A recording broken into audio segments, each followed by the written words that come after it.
السلام علیکم ورحمۃ اللہ وبرکاتہ۔ وعلیکم السلام ورحمۃ اللہ وبرکاتہ۔ الحمد للہ نحمده ونستعینه ونستغفره ونؤمن به ونتوکل علیہ ونعوذ باللہ من شرور انفسنا ومن سیئات اعمالنا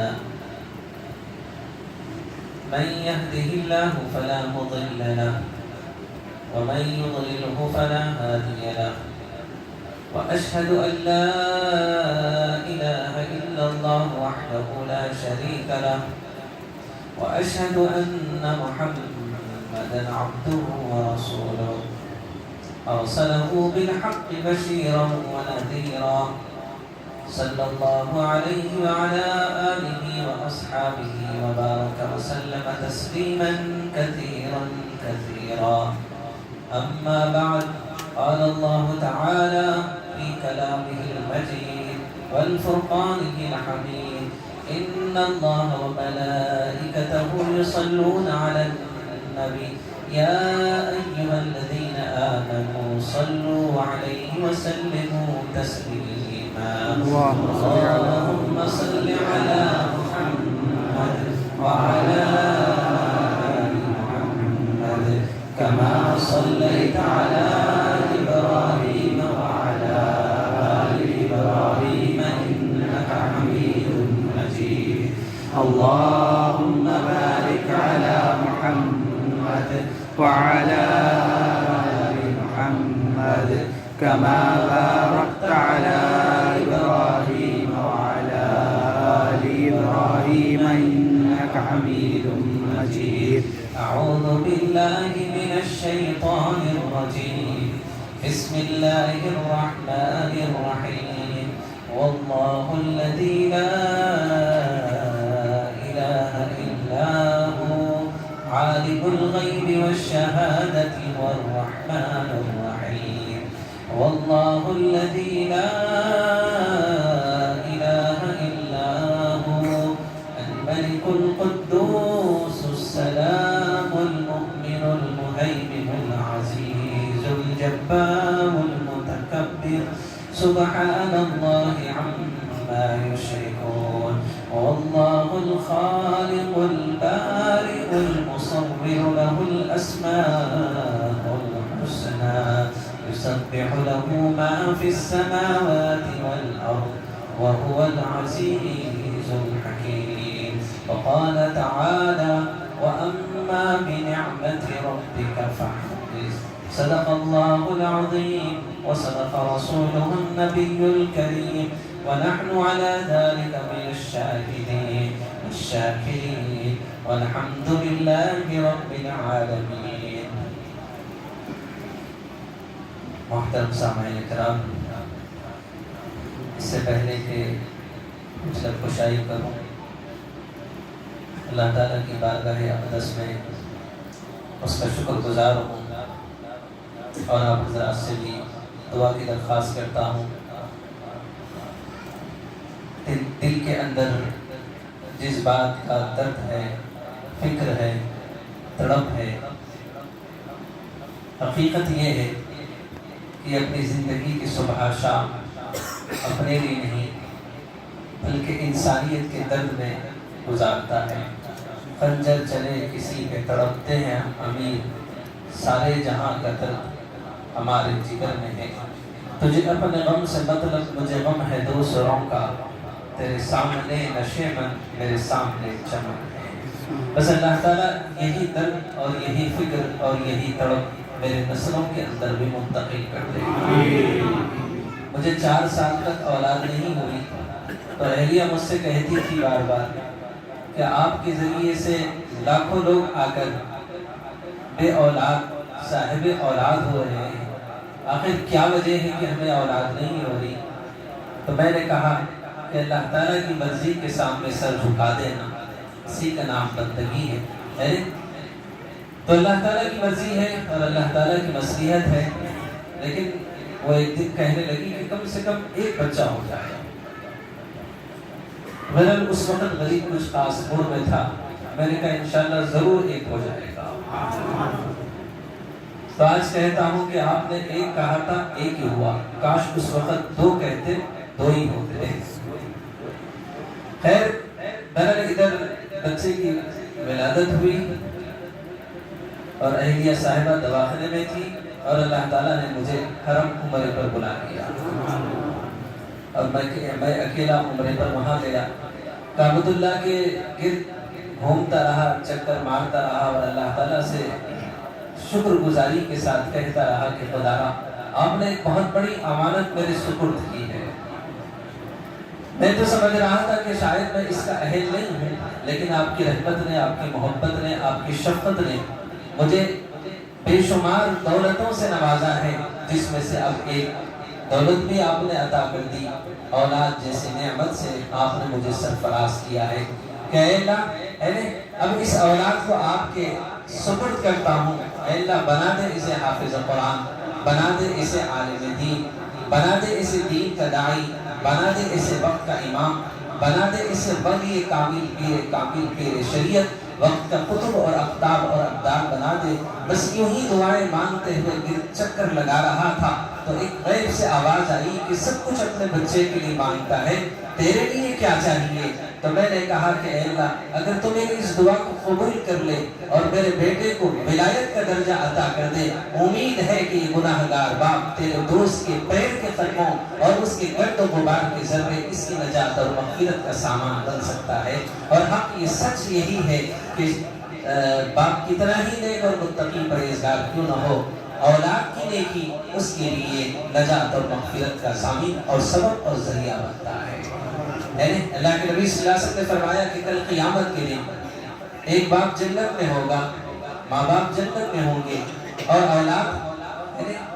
نالائقی اور بدتمیزی اور جہالت کے سبب دہکتی ہوئی انگاروں کا ایندھن ہوگی۔ اس وقت اولاد کہے گی کہ اے اللہ ابا جان کہاں ہے اور امی جان کہاں ہے؟ تو اللہ تعالیٰ کہیں گے کہ وہ نیک تھے، وہ متقی بادشاہ پرہیزگار تھے، یعنی وہ تو جنت میں ہیں۔ تو یہ سوال کریں گے کہ اے اللہ ایک مرتبہ ابا جان اور امی جان سے ہمارے ملاقات کروا دیجئے، تو اللہ تعالیٰ ان کی اس خواہش کو، ان کی اس آرزو کو پورا کرے گا۔ حدیث میں ہے کہ جنت اور دوزخ کے درمیان ایک پلیٹ فارم ہوگا، وہاں پر جنت سے لا کر ماں باپ کو کھڑا کیا جائے گا اور وہ جہنمی اولاد کو لا کر اس پلیٹ فارم پہ کھڑا کیا جائے گا۔ اس وقت وہ اولاد اپنے ماں باپ کا گریبان پکڑے گی اور کہے گی کہ اے ابا جان، اے امی جان، ہم دنیا میں آپ کے ماتحت تھے، آپ جس راستے پر چل کر جنت کے حقدار بنے، کاش آپ بھی ہمیں وہ راستہ دکھا دیتے تاکہ آج دہکتی ہوئی انگاروں کے بجائے ہم بھی آپ کے ساتھ جنت میں مزے کیا کہتے ہیں لیتے۔ تو اس وقت ماں کہے گی کاش میں بانجھ ہوتی تو اچھا تھا، کیونکہ اس وقت نہ ماں کے پاس کوئی جواب ہوگا نہ باپ کے پاس کوئی جواب ہوگا۔ اس وقت باپ کہے گا کاش مجھے اولاد نہ ہوتی، اور ماں کہتی کاش میں بانجھ ہوتی تو اچھا تھا۔ اس وقت ان ماں باپ کے پاس ان بچوں کے اس سوال کا کوئی جواب نہیں ہوگا۔ اب اس کے بعد اللہ تعالیٰ کی عدالت میں انصاف ہوگا اور اس کے بعد اللہ تعالیٰ فرشتوں سے کہیں گے کیونکہ حق تو یہ تھا کہ ماں باپ کی ذمہ داری تھی کہ اپنی اولاد کو صحیح راہ دکھاتے ہیں۔ ہم اپنی اولادوں سے بے فکر ہو جاتے ہیں، صرف پیدا کر دینا لڑکا یا لڑکی کا کوئی کمال نہیں ہے، بلکہ ان کو اس کمال تک پہنچانا جو مقصد زندگی کے ساتھ انہوں نے تمہارے گود میں بچپنے کے ساتھ جوانی کے اس دہلیز پر پہنچ کر وہ جنت کے کاش حقدار بن جاتے، دہکتی ہوئی انگاروں کے ایندھن ان کے مقدر نہ ہوتے۔ تو ہر ماں باپ کی ذمہ داری ہے کہ اپنی اولاد کی صحیح تعلیم و تربیت کرے۔ اس لیے سارے نبیوں نے اولاد اللہ تعالیٰ سے مانگا، لیکن یہ نہیں کہا کہ بیٹا دیجئے یا بیٹی دیجئے، بلکہ اللہ تعالیٰ سے کہا کہ رب حب لی من الصالحین، اے میرے اللہ مجھے نیک اور صالح اولاد عطا فرما۔ ابراہیم علیہ السلام بھی اللہ تعالیٰ سے 60 سال تک دعا مانگتے رہے، ایک نہیں، دو نہیں، تین نہیں، 60 سال تک دعا مانگتے رہے۔ جب بھی اللہ تعالیٰ سے دعا مانگتے فرشتے کہتے کہ اے اللہ ابراہیم تیرا برگزیدہ نیک اور صالح بندہ ہے، تیرا کیا کہتے ہیں دوست ہے، اے اللہ یہ تجھ سے اولاد کی خواہش کرتا ہے، آپ اسے عطا کر دیجئے۔ تو اللہ تعالیٰ کہتے ہیں کہ فرشتوں خاموش ہو جاؤ، ابراہیم جب بھی مجھے کیا کہتے ہیں مانگتا ہے مجھے بڑا مزہ آتا ہے۔ ابراہیم کی آواز مجھے بہت اچھی لگتی ہے، جیسے ابراہیم علیہ السلام اللہ کا نام سن کر جھوم جاتے ہیں۔ تو اسی طریقے سے اللہ تعالیٰ بھی ابراہیم علیہ السلام کی زبان سے اللہ تعالیٰ سے جب مانگنے والی دعائیں ہوتی، جب مانگتے تو اللہ تعالیٰ بھی جھوم اٹھتے اور کہتے کہ فرشتوں، ابراہیم جب بھی مجھ سے مانگتا ہے مزہ آ جاتا ہے۔ 60 سال کے بعد اللہ تعالیٰ نے پھر اولاد جیسے نعمت کا اعلان کیا اور اس کے بعد گھر میں اسماعیل پیدا ہوئے۔ تو اس وقت اللہ تعالیٰ قیامت کے دن انصاف کریں گے اور کہیں گے کہ فرشتوں، پہلے ان ماں باپ کو دہکتی ہوئی انگاروں کا ایندھن بناؤ اور اس کے بعد ان اولاد کو بھی جہنم میں ڈال دو، کیونکہ ماں باپ ان کے جنتی اور جہنمی بنانے کے ذمہ دار ہیں۔ اگر ماں باپ ان کے پیچھے وہ محنت کرتے تو جنتی بن جاتے، لیکن محنت نہ کر سکے جس کی وجہ سے دہکتی ہوئی انگاروں کا ایندھن بن گئے، تو اولاد سے غفلت برتنا نہیں بلکہ ان کے پیچھے جنتی بنانے اور اللہ اور اس کے رسول کی محبت کے راستے پر چلنے والی محنت کی بہت سخت ضرورت ہے۔ ہم اپنے لیے تو سب کچھ محنت کرتے ہیں، لیکن اپنی اولاد کے لیے مال کا جمع کر دینا، بلڈنگ کا بنا دینا، بینک بیلنس جمع کر دینا، ان کے لیے عیش و عشرت کا سامان مہیا کر دینا، یہ کوئی کمال نہیں ہے۔ حضور صلی اللہ علیہ وسلم نے فرمایا کہ ماں باپ کا بہترین تحفہ اپنی اولاد کے لیے ہے کہ وہ صحیح تعلیم و تربیت ان کو دے دے۔ یہ نہیں کہ ان کو مکان دے دے، ان کے لیے ایک محل بنا دے، ان کے لیے بینک بیلنس جمع کر لے، ان کے لیے بڑی بڑی پراپرٹیاں جمع کر کے دنیا سے چلے جائے، نہیں، بلکہ ان کو نیک بنائے، متقی بنائے، پرہیزگار بنائے۔ ایسی نسلوں کو جنم دینے سے بہتر یہ ہے کہ بانجھ ہو جائے جو اللہ کی باقی بن کر زندگی گزارے، اللہ سے بے وفائی اور اللہ کی نافرمانی کرتے رہے، نبی سے بغاوت اور نبی سے غداری والی زندگی گزار کر چور بن جائے، ڈاکو بن جائے، عیار بن جائے، مکار بن جائے، زانی بن جائے، رشوت خور بن جائے، سود خور بن جائے، زمانے کے دھوکے باز بن جائے۔ ایسی نسلوں کو جنم دینا کمال نہیں ہے، بلکہ ایسی نسلوں کو جنم دینے سے بہتر یہ ہے کہ تم بانجھ ہو جاتے، اسی میں تمہارے لیے عافیت تھی، ورنہ ان کی بدبختی اور ان کی کمینہ پن اور ان کی نالائقی تمہیں بھی دہکتی ہوئی انگاروں کا ایک دن ضرور ایندھن بنائے گا۔ اور دوسری حدیث میں ہے کہ اولاد جنت میں ہوگی اور ماں باپ اپنے گناہوں کے سبب جہنم میں ہوں گے، تو جنتی اولاد کہے گی کہ اللہ ابا جان اور امی جان کہاں ہیں جن کی تعلیم و تربیت نے ہمیں جنتی بنا دیا ہے؟ تو اللہ تعالیٰ کہیں گے وہ اپنے اعمال کی، اپنی بدعمالیوں کی سزا بھگت رہے ہیں۔ تو اس وقت متقی پاکزاد جنتی اولاد کہے گی کہ جب تک ماں باپ کو ہم جنت میں نہیں دیکھیں گے ہم بھی جنت میں نہیں جائیں گے۔ وہ جنت سے باہر نکل کر احتجاج کریں گے تو اللہ تعالیٰ ان کی اس احتجاج کو قبول کرے گا اور جہنمی ماں باپ کو جہنم سے نکال کر جنت میں منتقل کرے گا۔ تو اولاد نیک ہو تو جنت میں جانے کا باعث ہے، اگر بری ہو تو سمجھ لو کہ متقی پارسا ماں باپ کو بھی جہنم میں لے جانے کا سبب اور ذریعہ بنتے ہیں۔ تو اپنی اولادوں کے لیے محنت کرنا ہے۔ تو میرا کیا کہتے ہیں، غریب کی صبح شام انسانیت کی خدمت میں گزرتی ہے، اور اسی خدمت کے ساتھ ساتھ نہ دنیا کی حرص ہے، نہ دنیا کی ہوس ہے، نہ دنیا کا مال ہے، نہ دنیا کی عزت اور شہرت مقصود ہے، بلکہ اپنے لیے جو چیز کا طلبگار ہے، اپنی اولاد کے لیے نہیں بلکہ قیامت تک کے لیے، نسلوں کے لیے اللہ سے اس کی رضا اور محبت کا طلبگار ہے، اس کی خوشنودی کا طلبگار ہے۔ بہرحال جو درد اللہ نے اپنے نبی کی صدقے سینے میں دیا ہے، اللہ تعالیٰ کی بارگاہ اقدس میں حضور اقدس صلی اللہ علیہ وسلم کے صدقے میں دعا مانگتا ہے کہ اللہ تعالیٰ وہ درد اور وہ فکر، وہ درد میرے نسلوں کے اندر بھی منتقل کر دے۔ میرا عشق کمال بس اتنا ہے اے جگر، وہ مجھ پہ چھا گئے، میں زمانے پہ چھا گیا، اللہ میری نسلوں سے بھی ایسے ہی کام لے۔ تو آج پہلی مرتبہ ہمارے فرزند نے مختصر سا خطاب کیا تو دل باغ باغ ہو گیا، اور کیا کہتے ہیں جسم کی بوٹی بوٹی رگ رگ اور خون کے ہر خطرے کے اندر کیا کہتے ہیں ایک عشق جھوم رہا تھا کہ ایسا لگ رہا تھا کہ عبد المقتدر اب تو کامیاب ہو گیا ہے۔ بس جب بھی کسی خطیب کو، کسی کیا کہتے ہیں